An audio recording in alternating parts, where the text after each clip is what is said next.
성경 봉독하겠습니다. 봉독할 말씀은 시편 5편 1절에서 12절 말씀입니다. 시편 5편 1절에서 12절까지 말씀을 제가 봉독하겠습니다.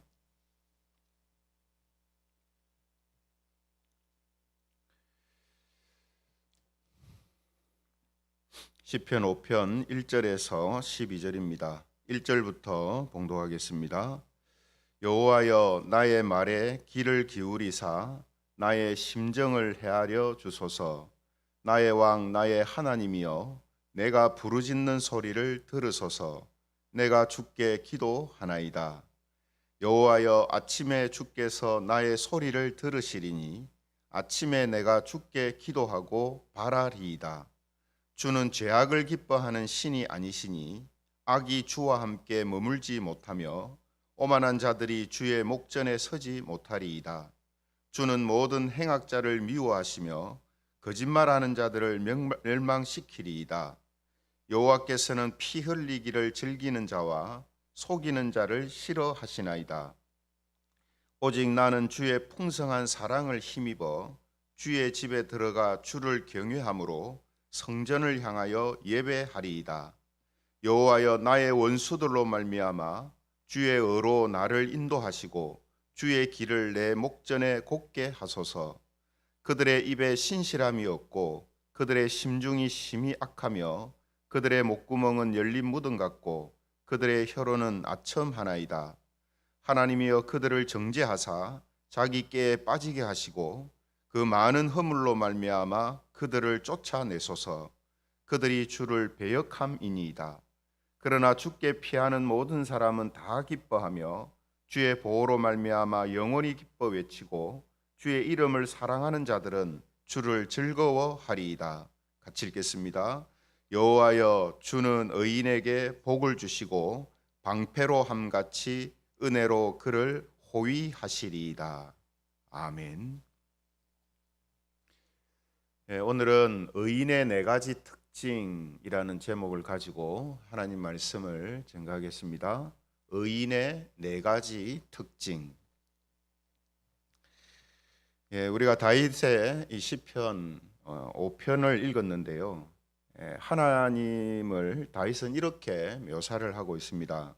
12절에 보시면은 여호와여, 주는 의인에게 복을 주시고 방패로 함같이 은혜로 그를 호위하시리이다, 이렇게 말하고 있습니다. 즉, 하나님은 의인한테 복을 주시는 분이시고 은혜로 호위하시는 분이시다라는 그런 뜻이 되겠죠. 그렇다면 여러분, 우리가 먼저 알아야 하는 것이 뭐냐 하면, 하나님께서 복을 주시고 은혜로 호위하시는 의인은 어떤 사람을 말하는가 하는 것입니다.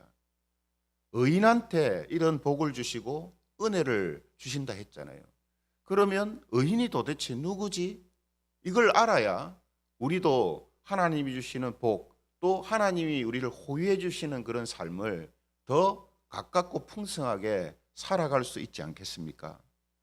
물론 여러분, 우리가 잘 알고 있는 것처럼 의인의 근원적인 특징은 뭐냐 하면 예수님을 그리스도로 믿는 것입니다. 예수님을 그리스도로 믿는 자, 그 자가 바로 의인이고, 이것이 가장 의인에게 나타나는 근원적인 특징이다 하는 것은 우리가 성경을 통해서 이미 잘 알고 있는 것이죠. 하지만 의인이라고 했을 때, 즉 예수님을 그리스도로 믿는다라고 했을 때에 그 특징은 너무 이제 광범위한 표현이거든요. 광의의 표현 아닙니까? 그렇죠? 그렇기 때문에 예수님을 그리스도로 믿는다라는 것이 어떤 의미와 어떤 특징들이 또 세밀하게 나타나는가 하는 것을 우리가 알 필요가 있는 것이죠. 그런 의미에서 우리는 오늘 본문 말씀을 통해서 하나님이 복을 주시고 호위하시는 의인의 특징이 어떤 것인가 네 가지로 우리가 살펴보자라는 것이죠. 오늘 이제 의인의 첫 번째 특징이 뭐냐면요, 하나님을 자신의 왕으로 부르며 기도하는 사람입니다. 누구라고요? 하나님을 자기 왕으로 부르면서 하나님께 기도하는 자, 그가 바로 의인이요, 의인에게서 나타나는 특징적인 모습이라는 겁니다. 그래서 2절에 보시면요, 뭐라고 다윗이 고백합니까? 나의 왕, 나의 하나님이여, 내가 부르짖는 소리를 들으소서, 내가 주께 기도하나이다, 이렇게 고백을 하죠. 여러분, 이게 왜 중요하냐면 세상 사람들은 하나님을 향하여서 나의 왕, 나의 주인, 나의 하나님이라고 고백 안 하거든요. 그렇잖아요, 그죠?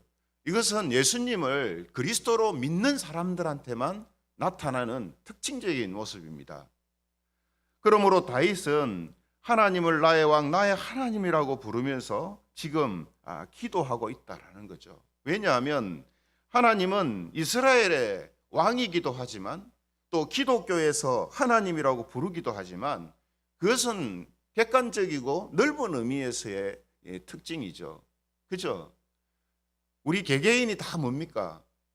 하나님을 나의 왕이라고 고백해야 됩니다. 하나님을 나의 하나님이라고 고백해야 된다는 거죠. 왜냐? 이것이 의인에게 나타나는 특징이기 때문에 그렇다라는 거죠. 그러므로 우리도 의인이라면 하나님을 나의 왕으로 시인하고 하나님을 나의 하나님으로 인정하고 그분께 전적으로 의지하면서 살아가는 그런 모습을 보이고 있어야 한다는 거죠. 기도라는 게 뭡니까? 하나님을 전적으로 의지한다는 거잖아요. 내 모든 삶을 하나님께 의탁한다는 말이잖아요. 이것이 바로 의인에게 나타나는 특징이다라는 겁니다. 그리고 본문에 나타나는 의인의 두 번째 특징이 뭐냐면 자신의 기도를 하나님께서 들으시고 응답하신다라는 사실을 믿는 사람입니다. 그냥 하나님을 의지합니다, 하나님께 기도한다 하는 이런 특징만 나타나는 게 아니고 자신이 하나님께 기도하는 것을 하나님이 분명히 들으시고 하나님께서 응답하신다, 반드시 응답하신다라는 이 확신을 가지고 있는 사람, 이것이 바로 의인이요 의인에게서 나타나는 특징이다라는 거죠. 왜 그렇습니까? 오늘 다윗이 하나님께 기도할 때 하나님이 들으시고 자기 기도에 응답해 주실 것이다라는 확신을 가지고 지금 기도하고 있기 때문입니다. 오늘 본문 2절 말씀을 다시 한번 보면요, 이 9절에 뭐라고 했다 했습니까? 나의 왕 나의 하나님이여 내가 부르짖는 소리를 들으소서, 내가 주께 기도하나이다, 이렇게 말하고 있거든요.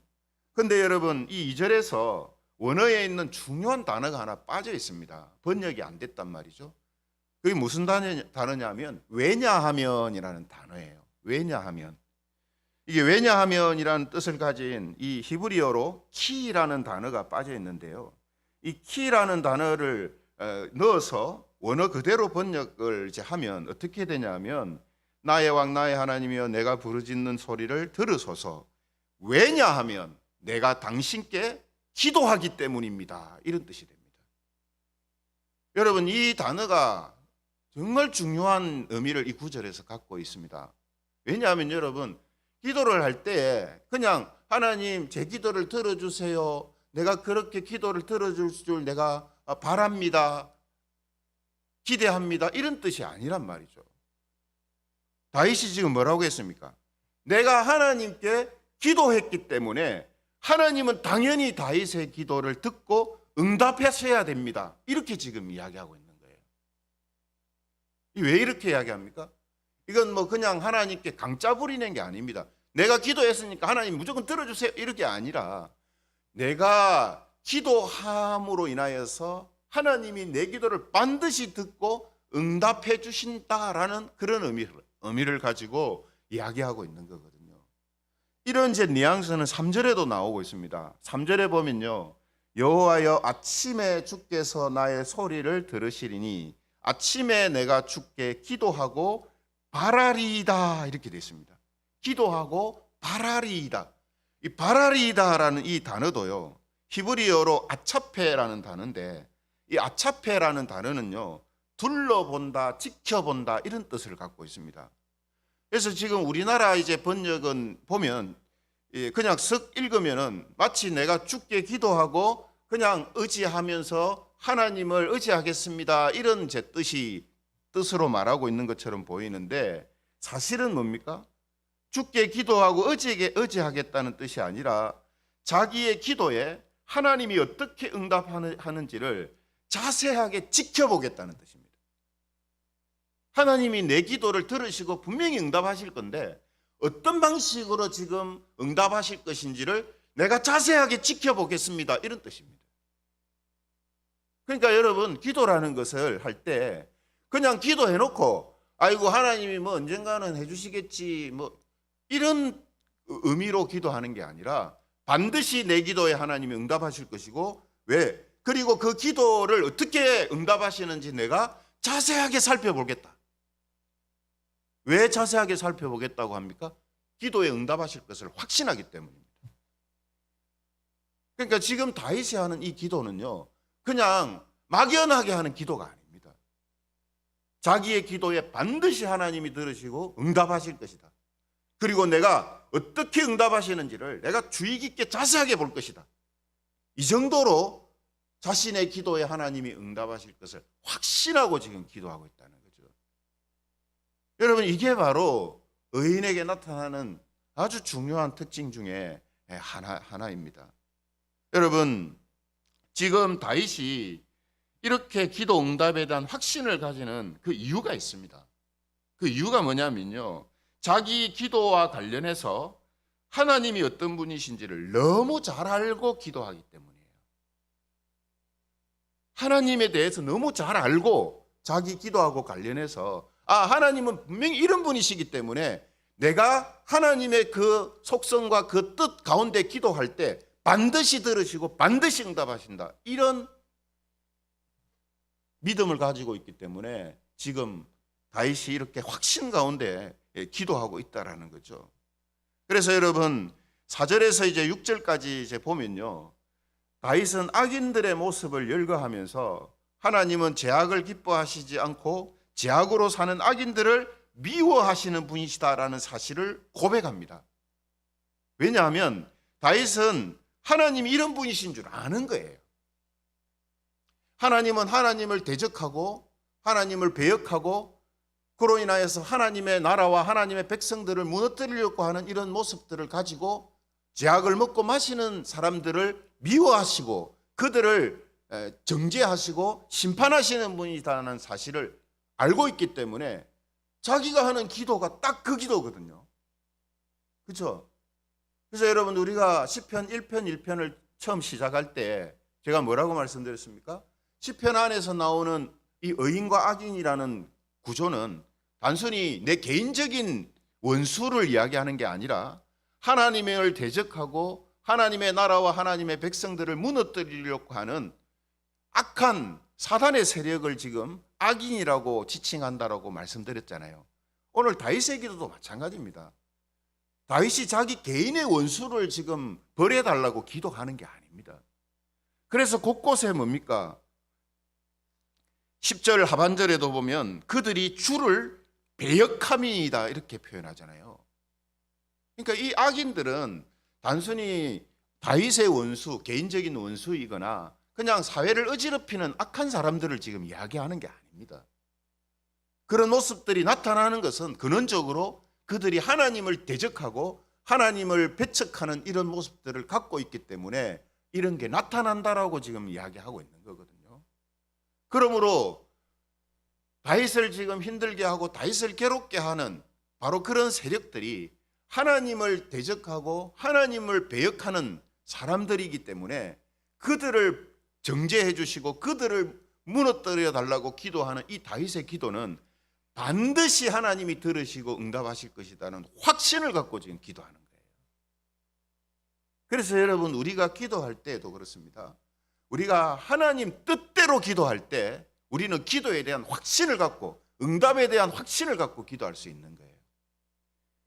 반대로 말하면 우리가 기도할 때 왜 확신을 못하느냐 하면 하나님의 뜻을 모르거나 하나님의 뜻이 아닌 것, 자기 뜻을 기도하기 때문에 응답함이 있을지 없을지 그것을 확신하지 못한단 말이죠. 그러므로 오늘 의인이 가지는 특징 중에 하나는 뭐라고 했습니까? 하나님의 뜻을 알고 그 뜻대로 구하는 기도를 들으시고 응답하신다는 확신 가운데 기도한다는 거예요. 모든 기도를 이렇게 할 수는 없겠지만 우리의 기도 속에서 이런 특징들이 분명히 있어야 된다라는 것을 우리는 다시 한번 생각하게 되는 것이죠. 의인의 세 번째 이제 특징은요, 자신의 모든 좋은 것을 하나님의 사랑의 결과로 보는 것입니다. 7절에 보시면은 이렇게 이야기를 합니다. 오직 나는 주의 풍성한 사랑을 힘입어 주의 집에 들어가 주를 경외함으로 성전을 향하여 예배하리이다.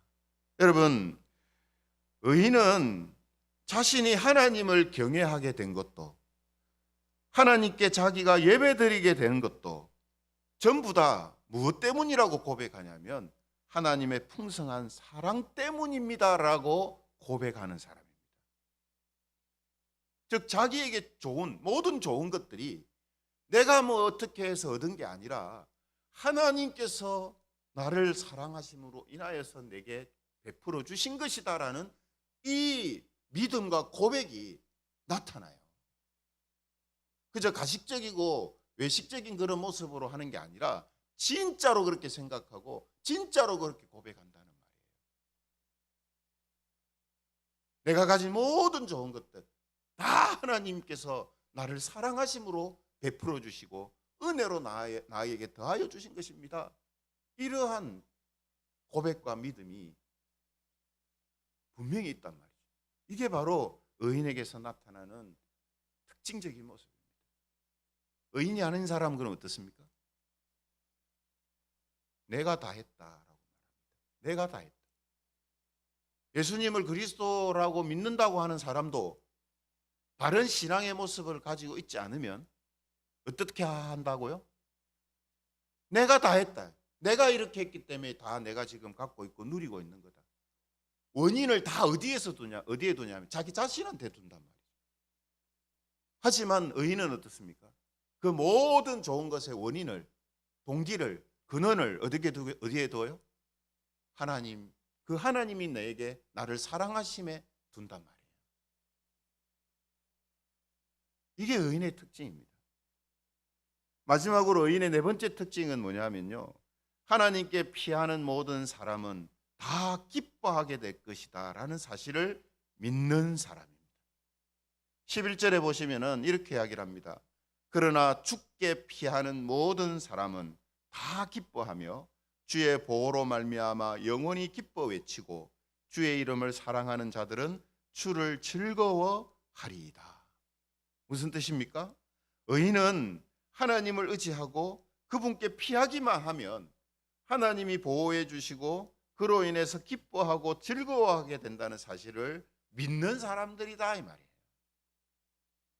그래서 의인들은 자신의 삶에 여러 가지 어려움들이 있고 고난이 있고 괴로움들이 있어도 하나님께 기도하고 하나님께 그 모든 것들을 아뢰고 맡길 때에 자신의 영혼과 삶 속에 어려움과 고난이 있는 가운데서도 기쁨이 있고 즐거움이 있는 거예요. 왜 그렇습니까? 하나님께 내 모든 것을 맡기고 그분의 그늘에 내가 피하게 될 때 어떻게 된다고요?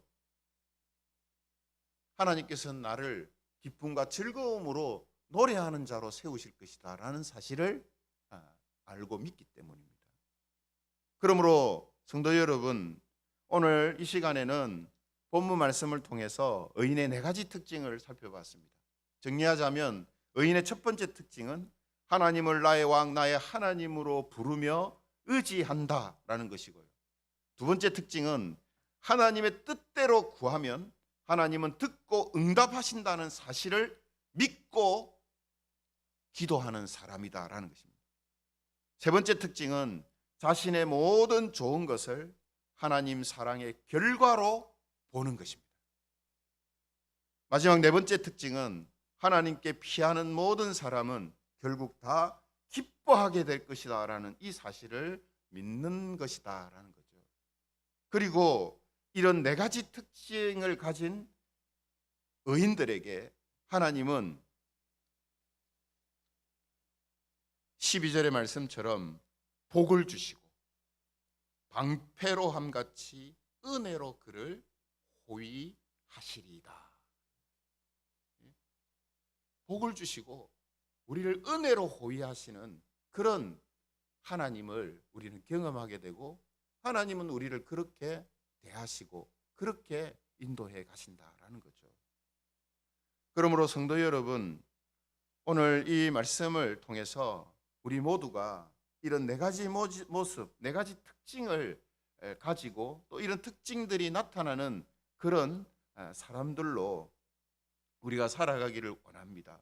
그래서 오늘 하나님이 말씀하시는 것처럼 복을 주시고 호위해 주시는 이러한 삶을 더욱더 풍성하게 살아감을 통하여서 오늘 저와 여러분들을 의롭다 하시고 의인으로 부르시는 그 하나님께서 우리들을 통하여서 더욱더 기뻐하시고, 또 우리는 하나님 안에서 더욱더 하나님이 주시는 그런 사랑과 은혜를 풍성하게 누리면서 하나님께 영광 돌리며 나아가는 그런 저와 여러분들, 또 우리 김해제공교회 모든 성도들이 되시기를 주님의 이름으로 축원합니다. 말씀을 생각하시면서